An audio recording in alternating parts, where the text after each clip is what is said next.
Blog Talk Radio. Good morning or good afternoon, depending on where you are in the country. It is Friday already. The week has flown by, and you are on MindShifters Radio with the Forgiveness Doctor, Dr. Michael Ryce. And we welcome you. The call-in number is 646-200-4169, and hit 1, and that'll put you in queue to ask your questions. Michael, hi, good morning. Good morning, dear heart. How are you this morning? Awesome. Do we have Dr. Tim or David on the line? David. Good morning, David. How are you this morning, sir? Or afternoon, where you are?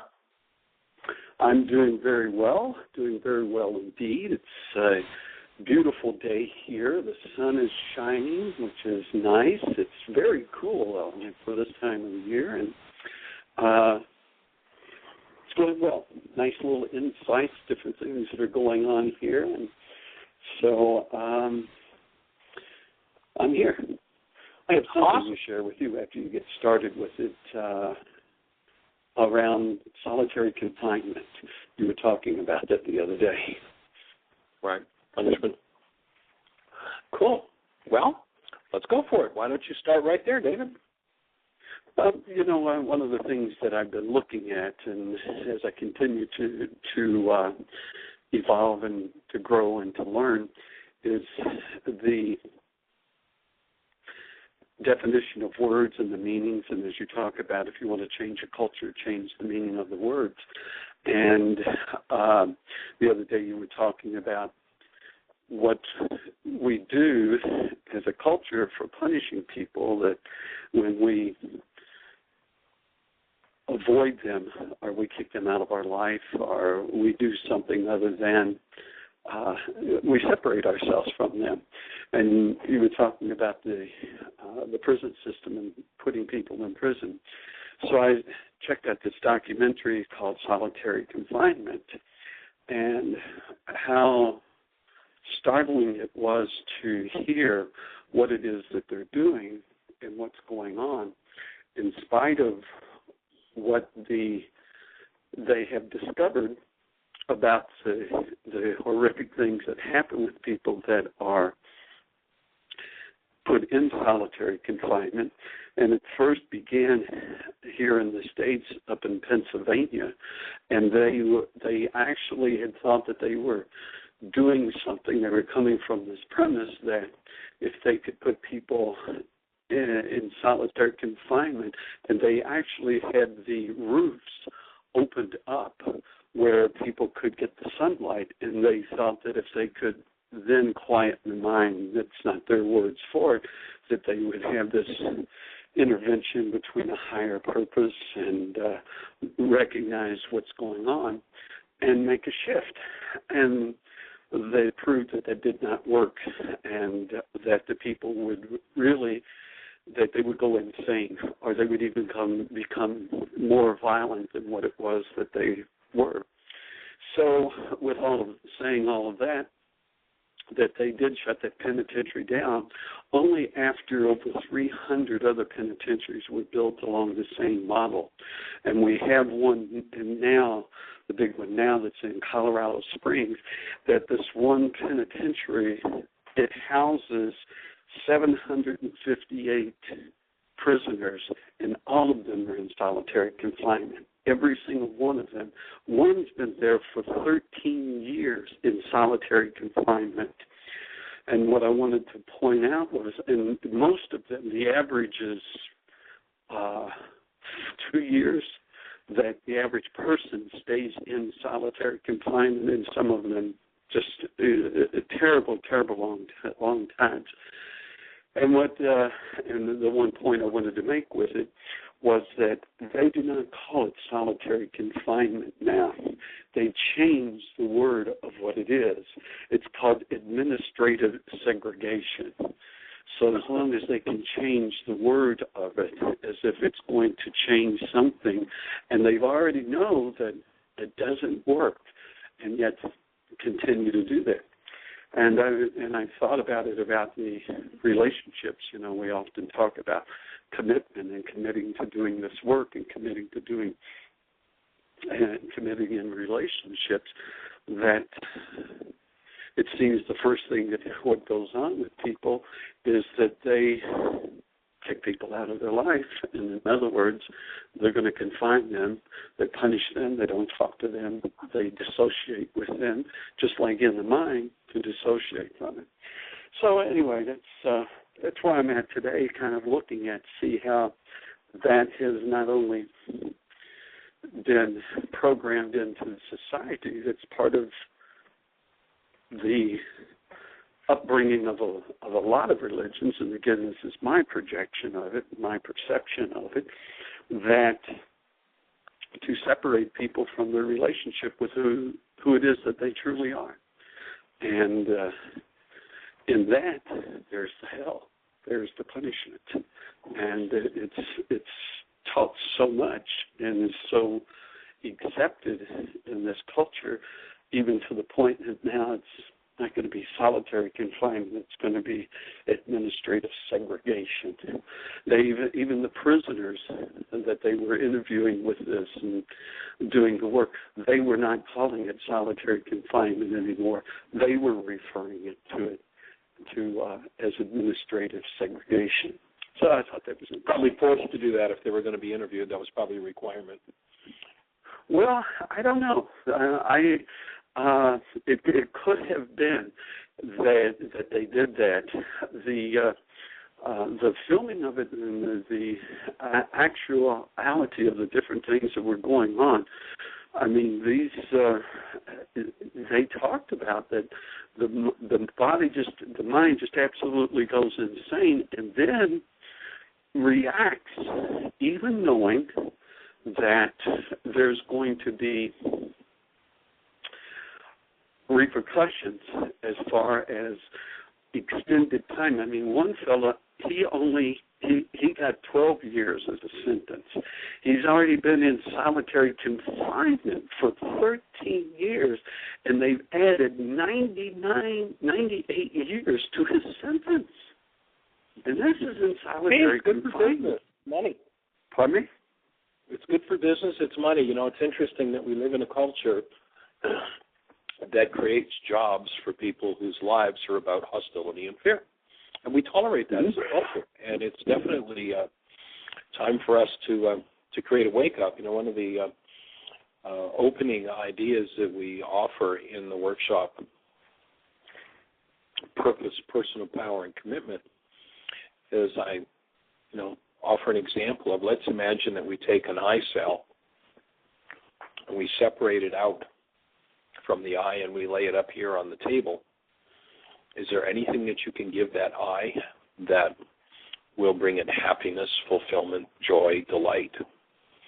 Can you give it enough money, enough power, enough fancy cars, big houses, big bank accounts, gold, or power to make it happy? And obviously an eye cell, or it would seem rather obvious that an eye cell is only going to experience fulfillment, if we were to call it that, when it's connected to what it is and knows itself as a part of what it is. Einstein says, if we think we're separate or separated from the rest of humanity, we're living in an optical delusion.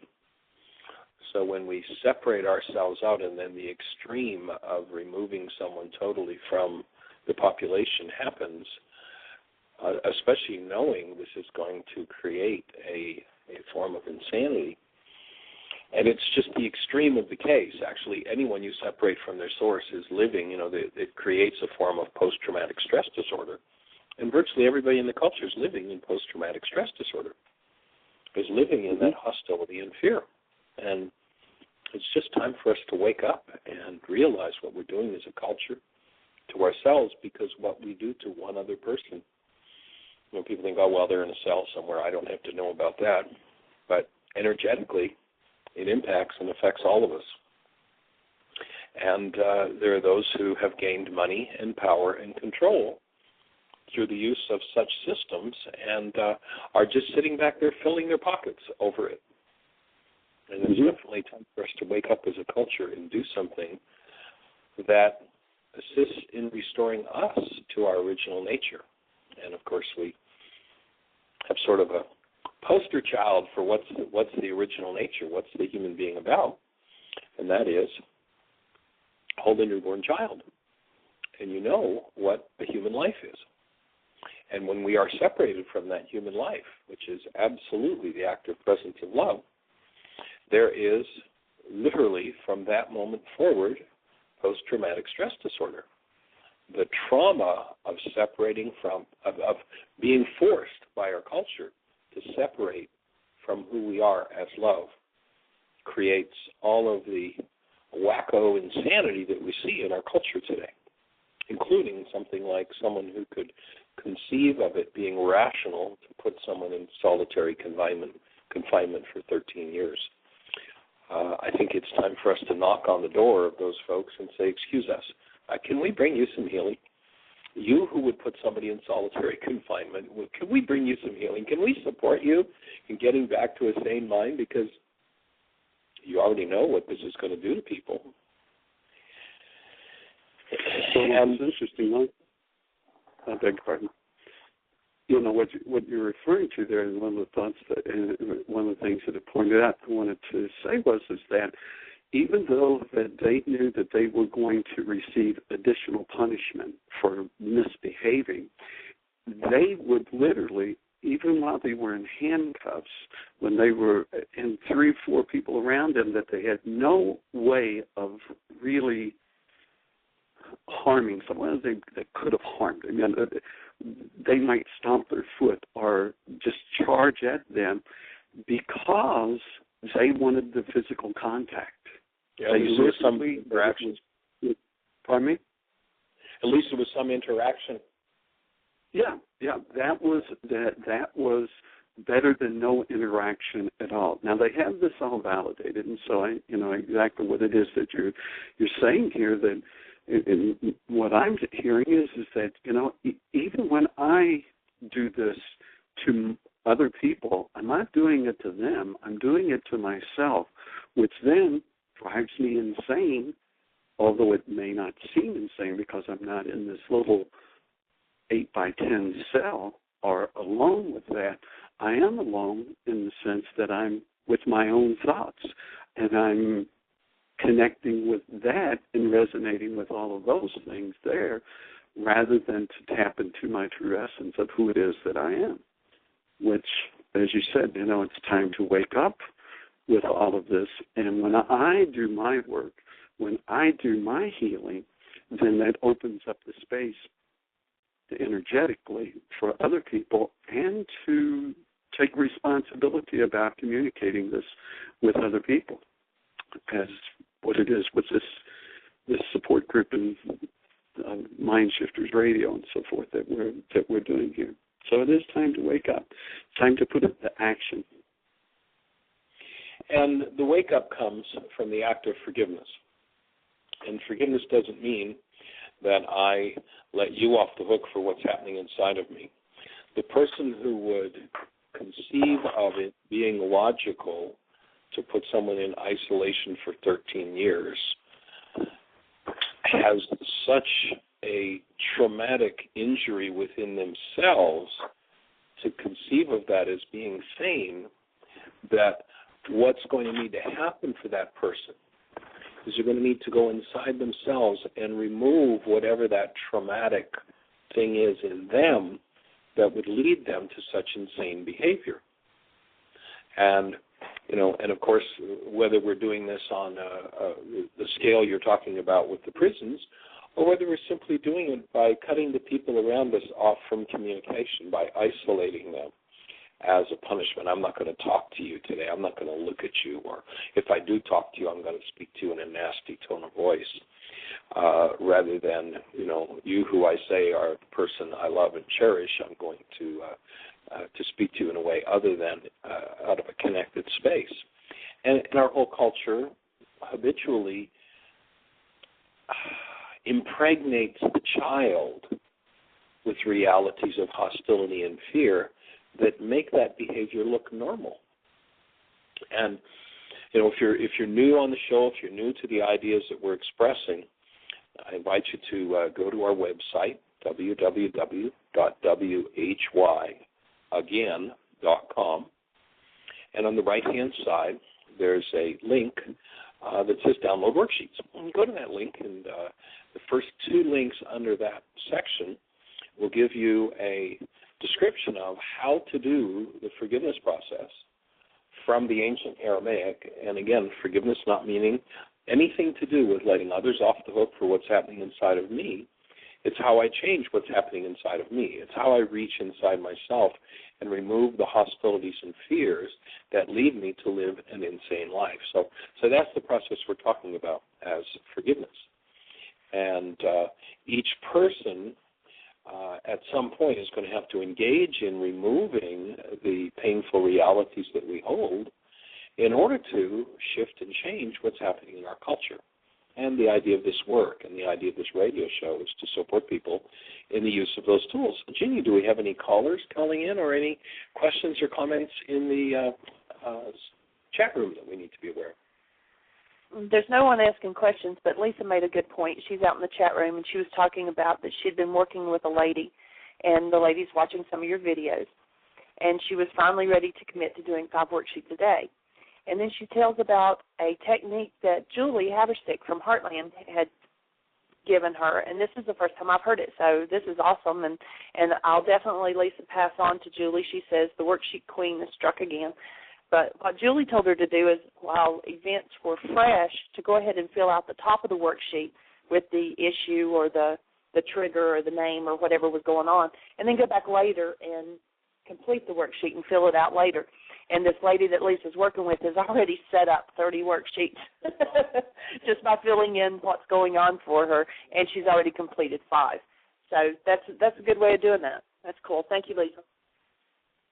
Yeah, and there is actually a worksheet on the website where you can put 6, short form things on a page. You're rushing through your day and you're busy and you can't sit and do a whole worksheet, but you can fill in the key pieces and then go back and complete that later. And we do have a hand up with a question. So, Jeanie? Area code 508. You are on the air. Who do we have? What's 508? Welcome. What's your name and where are you calling from? Hello, area code 508. You are on the air. Well, it seems like perhaps we've lost 508. I don't know. Are you with us? Good morning, good afternoon, area code 508. Well, maybe try calling back in again. We're not hearing you. Maybe your phone's on mute. I don't know. But maybe try hanging up and calling back again. We'd love to hear your thought or your question. So one of the things that I had thought of covering today, David, and this is a good lead into it, this whole idea of punishment and how we're guided by realities. Oh, we got the caller back? Oh, good. 508, let's try again. Jeanie just put you through. Hopefully we'll be able to hear you this time.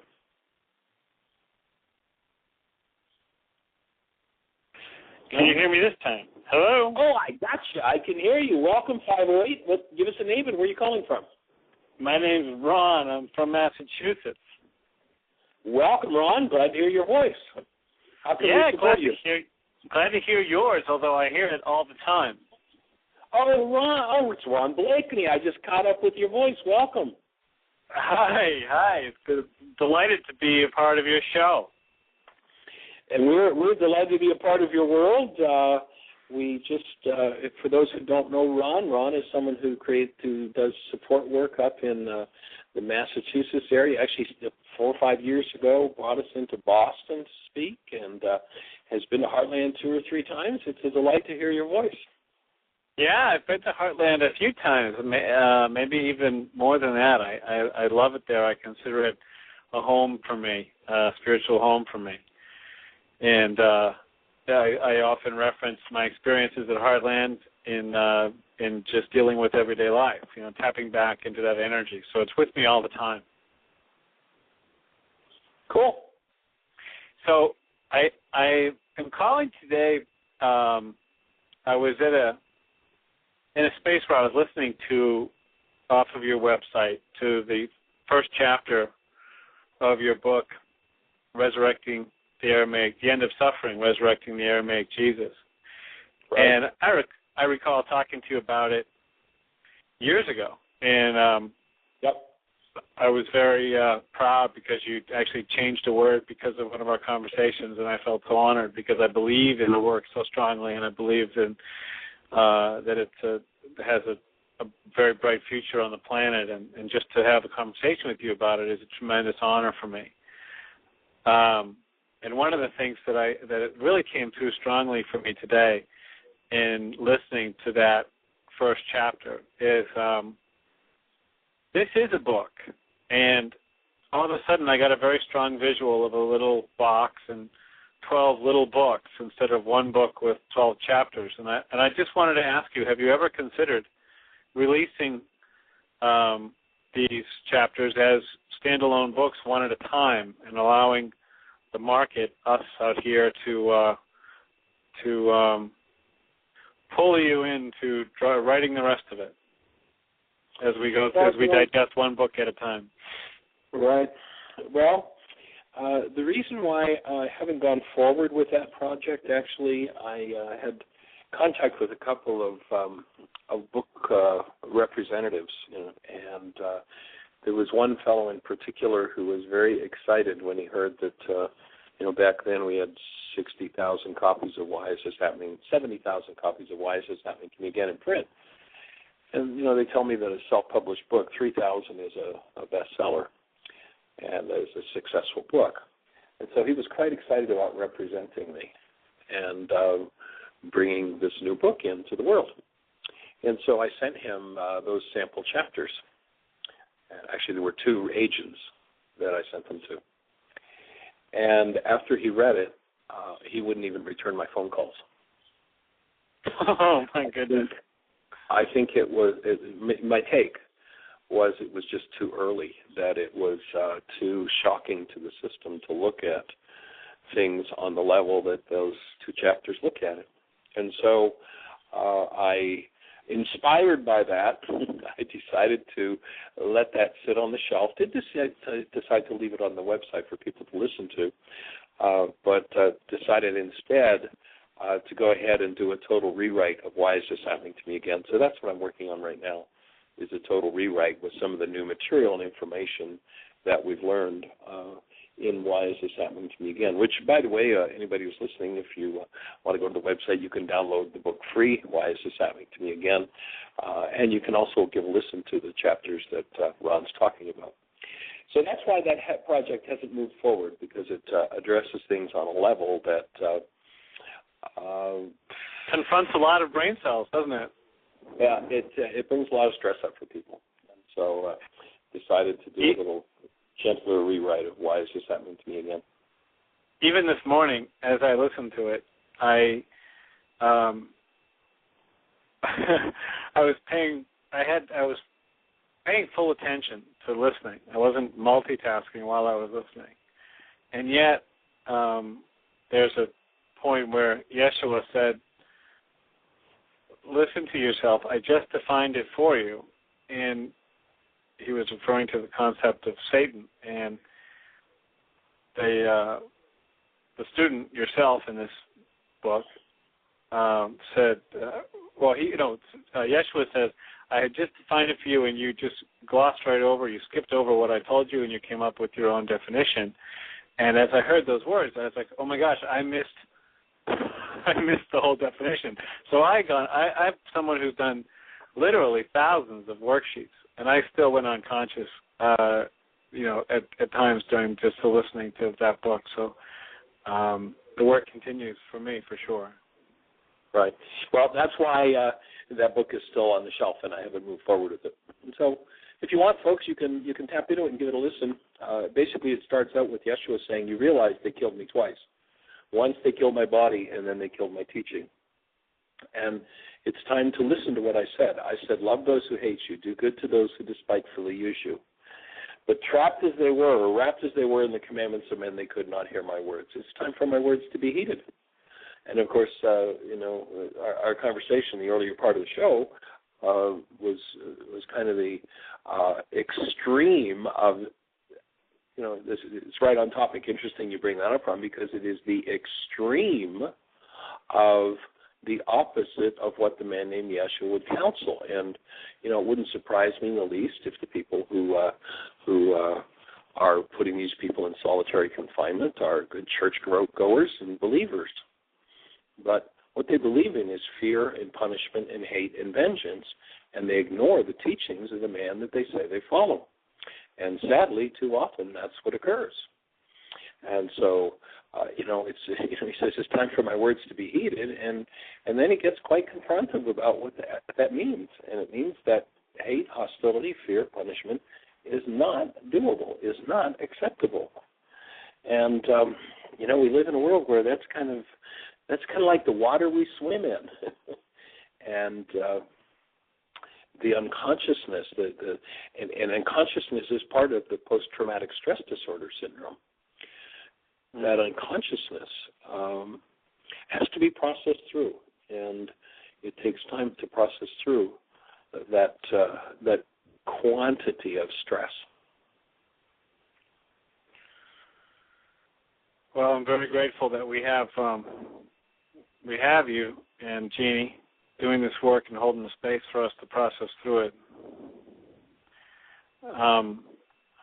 It still comes up. Tell us a little bit about how the work has impacted your life, Ron. There's not enough time. There's not enough time on your program. But I'm happy to a little bit about where you were when you first started and where your life sits now. I'd be happy to. When I first saw you speak in the Unity Church in Virginia, I was fresh out of detox. I had an issue with alcohol, and I had gone into detox. I wasn't fresh out like that the next day, but it was within a short number of months. And I recall when I saw you speak, it was such a remarkable experience. I recall looking back on it and explaining it to my current wife. My wife now. I don't mean like my current wife, like I have a temporary situation. I mean that back then I didn't have a wife, and now I do. In explaining it to my wife now, I say that I heard the words that were already written on my heart. And I left your workshop. I found out, I said, well, do you have a teaching center? How can I come and learn from you directly? And you explained to me that you had a workshop center in Heartland, and you told me what a workshop cost. And I went to the ATM and or the bank, and I got the money in cash. And later that afternoon, when your teaching workshop started, I handed you the money, and I said, I'll see you in June. And then I took the workshop that afternoon. And I went to Heartland, and I've been there a number of times. I went through the Why Is This Happening to Me Again workshop. I went through the Teachers Training workshop. I went through the Codependence to Interdependence workshop. And I even had the honor of going back and presenting to a Teachers Training a PowerPoint presentation that I had created based on your work and pulling from the concepts that you put forth. So how it affected me is that it shifted everything in my life. And the most profound shift that took place for me was the fundamental concept that's still taking root deep inside me, that I am love, that is my created essence. And growing up and I grew up in a very religious environment, and grew up around the concept of original sin, and so that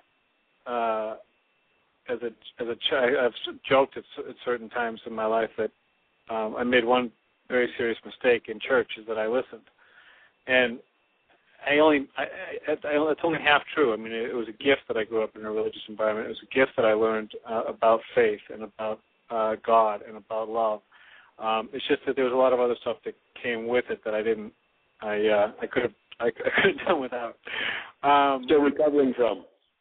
That I'm recovering from is a nice way of saying it, and healing, and I'm sure it's healing genetic code inside me that benefits more than just me. So I try to accept all that I've been through. So as I began to do the work and began to do the worksheets, it's healed me tremendously. It's healed me in so many different ways. It's healed my family in so many different ways.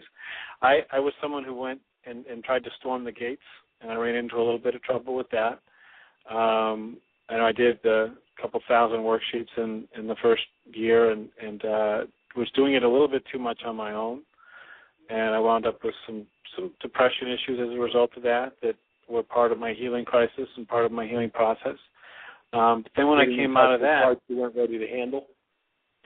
That's a nice way of, and that's an accurate and appropriate way of saying it. I have often, I've come to the point of understanding after years that I believe that I tried to run 100 watts of energy over a 40-watt filament, and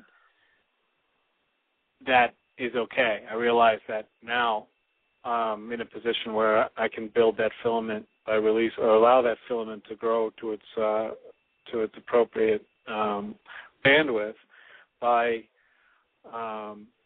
continuing to do the work patiently, lovingly, calmly, and one of the evidences that I have for that being a healing event and not a disease event was that my life has been on a magnificent trajectory ever since. I continued in the journey of recovery. I became financially, I saw more money come through my life than I had ever seen before. And then most importantly, I met my wife. I came in contact with other teachings that complemented my journey. I met my wife. We got married. We had a magnificent, unbelievable, and incredible daughter named Grace, who I just got back from her kindergarten classroom, where we got to see her science project in a room full of kindergartners doing kindergarten scientists. And certainly, when she came along, that was a good affirmation that instead of born in original sin, you were born in original blessing. As love. Yes. So have I been too long-winded, or has this been kind of an okay description? No. I think you're opening the space for people who are listening to see what's possible. So I have this unbelievable relationship with my daughter. And one of the blessings is that it's completely believable to you, and you always hold the space for a better version of me than I sometimes can perceive. And so when I tell you these things that to me are so wonderful, you say, well, of course. And that's a blessing. And, Grace and I, when I arrived in Grace's classroom today, I didn't see her first. She saw me first, and she came sprinting across the room and jumped into my arms, screaming, yelling, "Daddy!" And that's the kind of connection that we have. And she was a gift from Grace, and her name is Grace. And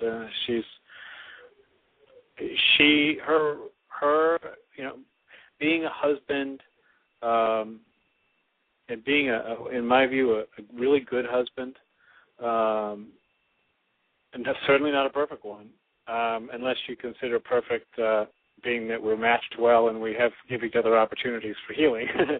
I make a lot of mistakes, but I'm a very good husband, and I'm a very attentive husband, a caring husband, and I'm a kind of husband that's always looking to own my side of things in our marriage, and always looking to, and then sometimes that's very, very difficult, because over and over and over again, my mind wants to show me it's her fault, it's her issue. And this is someone who's done thousands of worksheets, so it still sometimes is, the mind still sometimes shows me. But now I've discovered this thing called faith, and I've made a distinction in my life. I don't know if I've shared this with you, and it's the difference between faith and belief. And faith relates to principles that can be put into action, and belief relates to stories. So oftentimes in churches we hear people talk about, well, I have faith, that Jesus wore green sandals. So, well, that's not really faith. That's a belief. That's a belief in a story, and the story isn't as important as the principles. And so, even on more more substantial issues, like around the story of Christ. I don't need to name them specifically, but there are certain stories where I've come to the point in my understanding now that it's like it doesn't matter to me so much whether the story is 100% accurate. What I'm looking for is the principle. What I'm looking for is what can be put into action, what can be put to work. And so I used to be in a place where I was so stuck by in the jail cell of belief that I couldn't listen to anyone who had a different point of view because I was under threat of eternal damnation, that if I believed incorrectly, my soul was lost. What a terrible position for a human being to find themselves in. And it's unfortunately the situation of many of my brothers and sisters on the planet and parts of myself. So it's been an incredible healing to recognize that God loves me. And my wife, Sabrina, recently had a conversation with someone in her family who is very much of that kind of fundamentalist mindset. And she handled it with such grace, and she handled it with such calm. And that's a result of, she said that you and Michael have rubbed off on me. And she explained to this family member of hers that she loves Grace, our daughter, so much. And Grace is such a perfect, magnificent daughter. But the day could come when Grace could come to her and behave poorly or to make choices she doesn't agree with. But there's no circumstance under which she would ever, no matter what Grace did, want to condemn her for eternity into a life into pain. And if she, as a flawed human being who holds resentments and has all kinds of character flaws, can love a child that much, how much more can God love us? And it was quite a challenge to this family member, but she delivered it calmly and serenely, and I know that is now working on the consciousness of that family member whom we love. So that's a glimpse of where the work has taken my life, and it's quite a ride, and it's quite wonderful. Awesome. Well, I am so delighted that you are on our team, and delighted to be sharing the planet with you and the work that you're doing with people up in your area. I know that you've moved through several different phases where you've had support groups, and then you've worked with people one-on-one and worked within the AA community with the principles and the tools. And so we're delighted that you're sharing it. And conversation recently, you had shared that you might even be getting on the platform at the church and presenting. So that's pretty cool. Yeah. Well, thank you. Any way we can support you? I experienced my own versions of what you described before, where I put certain endeavors that I want to do on the shelf for a little while longer.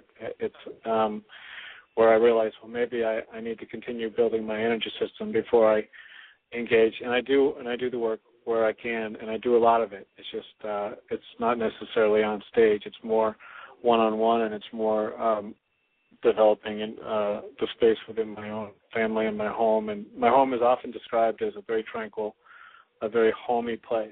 And that's a great honor for me to hear that. Cool. Well, we acknowledge the work you're doing. And thank you for calling in. That's awesome. Thanks for giving me the space to talk. It's been a delight. I always love catching up with you and Jeanie, and blessings to both of you. All right. Lots of love. Take care. Lots of love. Bye. Do you need any comments, questions in the chat room? Okay. Wonderful.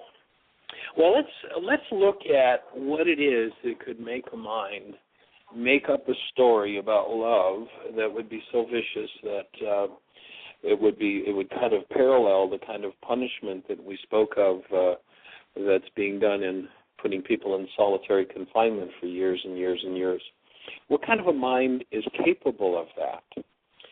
And if you go back and you listen, there's a prerequisite to understanding the principles, as Ron was just talking about, for understanding the principles of healing and wholeness that were presented by a man named Yeshua 2,000 years ago. He's popularly known as Jesus. His name was not Jesus. It was Yeshua. And And if you look historically, what you'll find is that when they were taking the teachings, trying to get the teachings out into the general community, the community they were going to was a community that believed in a Greek god Zeus.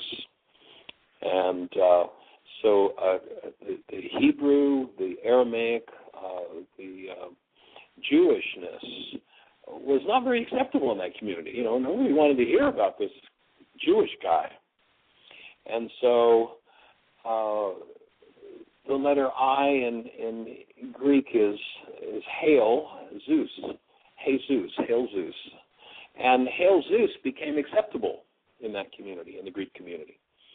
And so people carry on with that name now, and of course they proclaim power in that name, but it's not his name. It's got nothing to do with Zeus. His name was Yeshua. And he gave us a protocol for how to live a human life. This isn't about theology. He gave us a protocol for how to live a human life, and that is you have to maintain a human life. What is a human life? Hold a newborn. You know what a human life is. If you go into hostility or fear, if you lose contact with your human life because hostility or fear governs you, takes you over, then you're not functioning as a human. And so if you look at the idea that was expressed in those teachings, it said, here's the first law. And some people resent and resist law because what we've been taught is law is the rule of a superior. And in the Aramaic sense, law had nothing to do with a superior. There was nobody to be obeyed. The law, it was understood, was a result of eternal forces. There were ways that these forces worked in the universe. They could not be violated. And so if you knew the laws, you knew how to work within them, and you did pretty well. If you didn't know the laws, then you bumped and banged and got broken against the law. The law sustained no fracture, and you were the one who was broken. And the first law was you had to have love. When you thought of God, when you thought of neighbor, when you thought of self, you had to have a condition of love in your mind. And so a mind whose output is based in hostility or fear is insane. It is loveless. And so the idea of the work, especially the work of forgiveness, is if you find yourself functioning in a hostile or fearful frame of mind, your mind is telling you stories that aren't true, much as many of the stories that have been made up about Yeshua and about the Creator.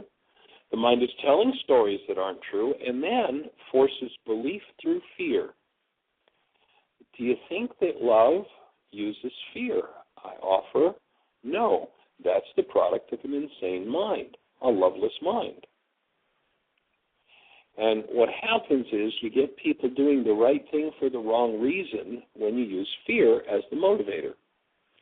When you teach and support the person to function as they were created by the Creator, as love, then they function sanely. So the process of forgiveness is about removing the hostilities and fears that have been fed to us over generations and generations and generations of refined insanity. Refined insanity meaning what? A culture that would create jobs for people who function in hostility and fear. How crazy is that? Why would love be taken care of or ruled over or governed over by hostility and fear? Only because the hostile and fearful have created a belief system and forced other people to go along with it. And so to take self-responsibility for functioning out of a mind connected to love becomes one of the keys. And the output of the mind we're going to offer is your reality. In any given actuality, in any given actual space, we have the mind's output, and the mind's output is based on its content. So when there's hostile or fearful output from the mind, it's because there's hostile or fearful content.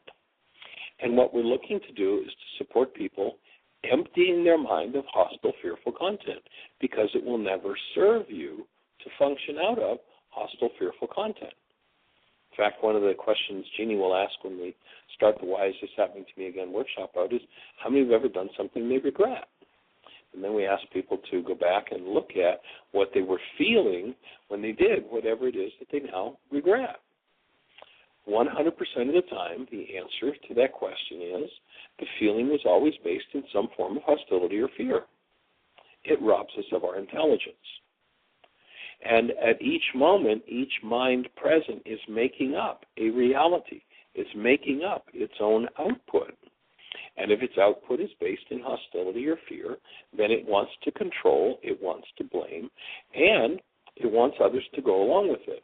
So it makes up doctrines and dogmas based in hostility and fear about love, and then it forces it down people's throats by intimidation. And, of course, that's a pretty heavy-duty intimidation to say you're going to a very hot place for isolation for eternity. You know, it's a pretty intense process. We're going to separate you from everybody that you know and love. They're going to a wonderful place, and you're going someplace extremely hot for all of eternity. I mean, 13 years doesn't sound like much of a sentence when you put that in context. So to recognize that if we have hostile or fearful content in our minds, our realities are going to be hostile and fearful. And what we'll tend to do is insist that our reality is true about something outside of us. So it's somebody else's fault. The person whose mind is in hostility or fear at that moment is in an hallucination. A hallucination means the mind is making up something that isn't true. Let's see if that's happened. And, of course, I won't be able to see your hands because we're on the radio, but everybody who's ever been blamed of doing something you've never done, saying something you've never said, put your hand up. And, of course, everybody's hand goes up because we've all had that happen to us. And then in the workshops, I'll ask, now, hold your hand up until I get to your number. How many times has it happened? Once, twice, 3, 4, 10, infinity, and most people go for infinity, an infinite number of times. Are all the people who've accused you of saying things you never said, doing things you've never done, are they liars? Well, certainly some of them are. However, most of them are not lying to you. They saw you do what they said you did. They heard you say what they said you said, even though it didn't happen. And, of course, if you're accusing someone else and you're in hostility or fear, that's exactly what you're doing.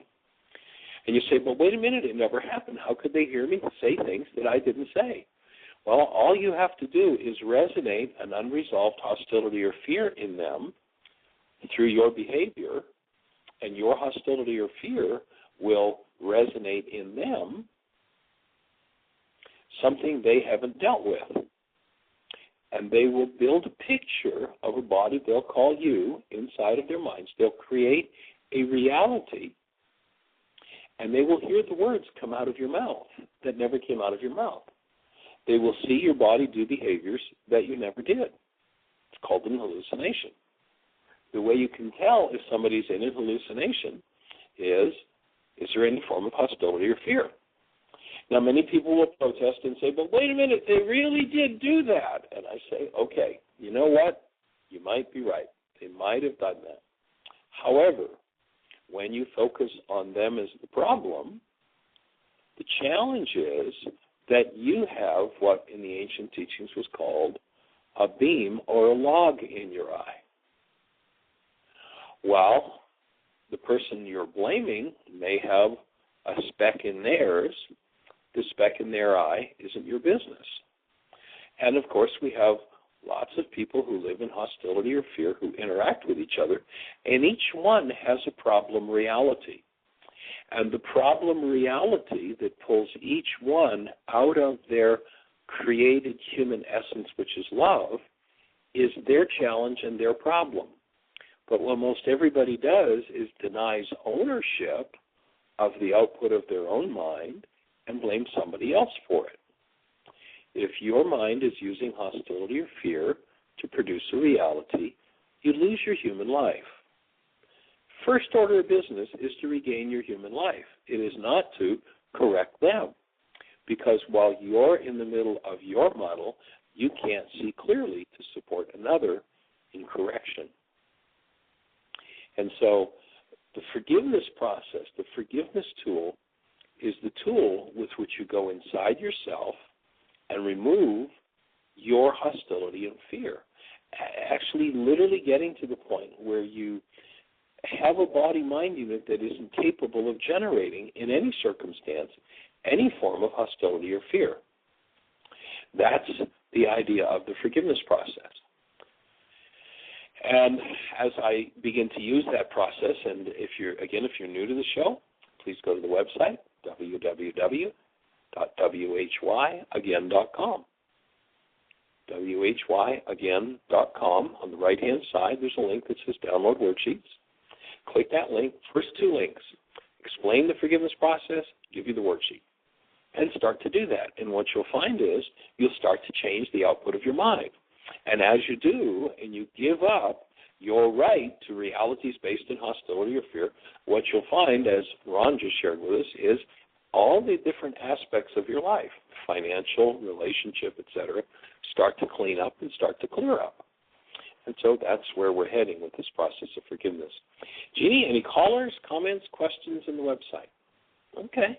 Well, if anyone has a question for us, please, our phone number, call in, 646-200-4169,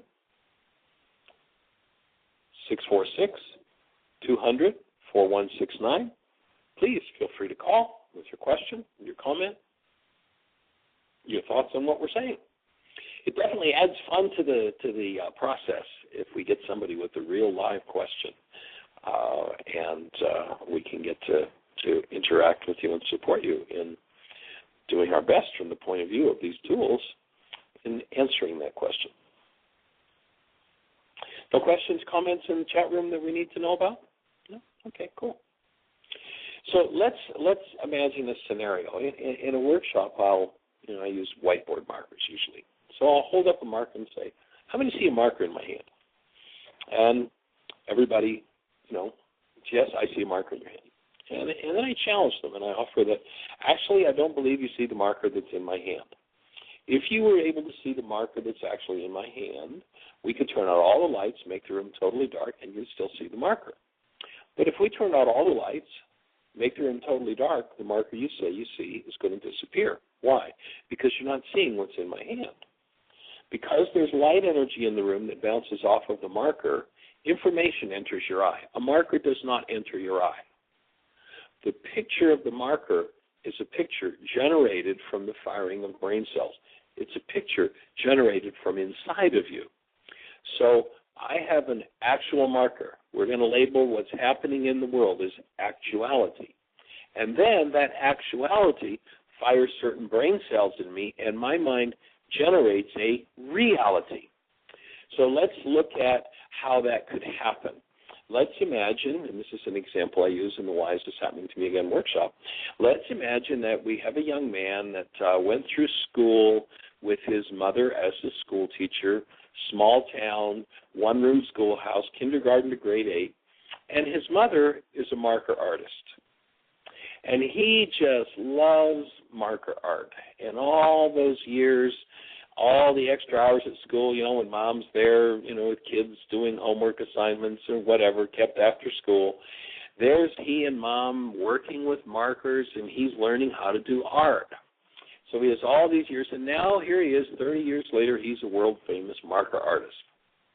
When I hold the marker up, he has a certain experience. And his experience is probably going to be one that's warm and wonderful in his body, feels good, is pretty cool. Now let's imagine we have a second young man in a similar circumstance, small town, one-room school, mom's the teacher. But in this case, mom, who uses markers at the front of the room, is a pretty good shot and loves to embarrass her son. And every time from kindergarten to grade 8 that he happens to turn his head the wrong way or not be the perfect child, she sends him a message by tossing a marker at his head. And on at least 2 occasions, he happened to turn his head at the wrong time and got a marker in the eye and ended up in the hospital. And each time that he would step out of line, mom would rage, mom would belittle, mom would put him down. So in his mind, somewhat like the man whose mom was a wonderful woman who loved art and markers, this young man has a file in his mind on markers. And when I hold the marker up, he has an experience. If we take these two young men and I hold the marker up at the same time, do you think these two young men have the same marker in their minds and the same experience in their physiology? Absolutely not. Resonated by the presence of the marker, one stands in trauma, one stands in delight. Is the marker the cause of the trauma or the delight for either of these young men? Remember, this is 30 years down the road, 30 years after finishing the one-room schoolhouse. Obviously, it doesn't have anything to do with the marker, except that the marker resonates content in each mind. One smiles as in delight over the marker. The other is ready to duck and protect himself and is in quite a bit of emotional pain, post-traumatic stress disorder. Why is this young man in post-traumatic stress disorder just because I take a marker out of my pocket? Because he has realities, energetic experiences in his tissue structure that cause him pain. And my presenting the marker resonates those brain cells, and his brain cell structure produces for him a reality based in trauma and pain. Now, many people would say, well, that marker, look, that marker is causing me pain. And, just transfer that understanding of reality versus actuality. And let's imagine that in relationships, you've had experiences of pain, of turmoil, of trauma in relationships with the opposite sex. And so here you are 30 years later in a relationship with someone you say, I love you, and they happen to turn their head the right way that, like the marker, resonates one of those old painful realities. Then your mind will translate through, in the ancient teachings, these were called the money changers in the temple, the mind will translate through those brain cells that contain pain and build a reality of something outside causing that pain. Now, I think it should be pretty obvious to everybody that the young man who's in pain over the marker is in pain over the content of his structure. The fellow who's in pleasure over the marker is in pleasure over the content of his structure. The marker is just the trigger. And so distinguishing between reality and actuality becomes really important. If you have a reality that's based in hostility or fear, it's because in your tissue structure there's hostility or fear, just like the young man who's in pain over the marker. And you don't have to live there. You don't have to carry on with that. There is a known technology, a tool called forgiveness, for removing those painful frequencies from your structure. Those painful frequencies in the ancient Aramaic language, energies that don't belong in the system, they were called sin. And the word sin has nothing to do with the Greek idea of some terrible, awful thing you've done. It's actually an archery term, and when you fired at the target, the scorekeeper yelled sin. You're off the mark. It was originally meant to be positive feedback, as in, take another shot. Do something different. So sin, as opposed to an identity that we should take on, is simply an energy that's off the mark. So the man who's in pain, when I present the marker, is in pain because he's got all this sin, all this energy that's off the mark. He could take responsibility, go to whyagain.com, download the worksheet, and forgive. And Jeannie's got a comment or a question. We have, it says, Stepbrother Davy, you're on the air. Hi there, this poem Welcome, is Davey. for my fiance. Okay. Welcome. We've got about 60 seconds left. Okay, my heart longs for you. My soul dies for you. My eyes cry for you. My empty arms reach out to rape your mother with a stick.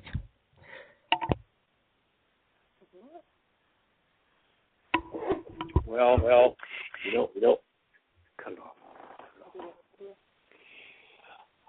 That's not exactly how we would like to end the show, but, sometimes people do what people do. So we hold you in a blessing, and obviously there's some forgiveness work to be done.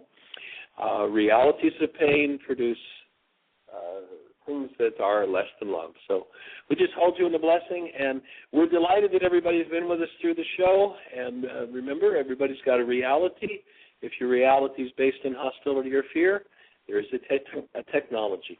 And the technology is that of how to remove every case in hostility or fear. And as you do that, you end up creating the best year yet of your eternal life.